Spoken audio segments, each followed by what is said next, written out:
been made. Is it true that it is now more easy and cost-free and efficient also to invest in Kenya for both local and foreign investors? Of course, it has been made easier for investment in Kenya. First of all, I would say that the promulgation of the new constitution really helped us a lot, because with devolution, now higher purchasing power has been taken to the locals, and also most counties are now competing for local and international investors by giving incentives like transparency in tendering processes, which has made investments much more easier in Kenya. Also, would say that there's the strong telecommunication infrastructure within the country has also made it very easier for investment, especially foreign investment.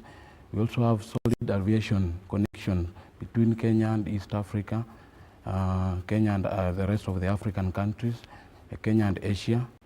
And also Kenya is generally a peaceful country compared to the rest of the African countries.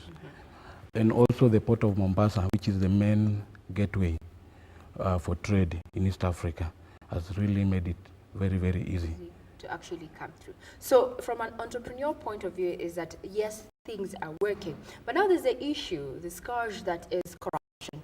How is it affecting business? Corruption has really contributed so much negatively in the business industry, especially the grand corruption. Also, the media has also played a very big part in discouraging people, because every day, instead of positive news, we always have negative news of corruption everywhere. Are you worried about the outcome of the elections, or are you confident in the institutions that are being laid out that we're going to have a peaceful, credible election come the next 6 days? Well, I'm not married personally, because we have put in place contingency measures so that whichever the outcome of the election, we will still survive. Yes. So you're optimistic that Kenya will continue even after the 6 days? Even after the election. Now, let's look at the small and medium enterprises. What do you think is hampering their growth? Because in as much as they carry the numbers, the populace, what is hampering their full potential, to them realizing their full, or rather breaking through?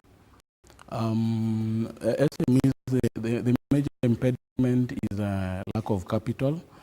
Number two is lack of government incentives like tax holidays, like other countries, where young investors, if you have some good product, then they'll give you a leeway, a period where you'll not be paying tax. So until you start now making good money, that's when you start paying tax.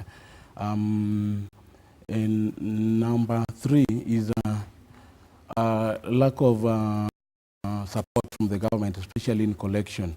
Some of us young people, we do very well in delivering the product, but now when it comes to now collection, especially debts, especially from the counties, you have to know someone. We'll close with this discussion. What message would you have for Kenyans who are aptly waiting for the elections from an entrepreneur and a Kenyan point of view? One is the grand corruption. Actually, corruption is the worst impediment for investment opportunities here in Kenya. Number two, one major challenge again is the political risk. The political risk in that most people are affiliated, most business people are affiliated to certain political figures. So they are a bit worried that when this figure does not get the seat, then they might also lose the business. So they are a bit worried. So what I'm advising Kenyans is let us not be in that safe mode or wait and see mode. Let us continue doing our business.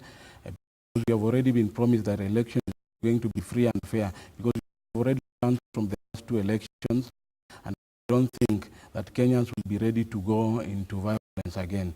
So let us not be dormant. Let us continue investing with or without elections.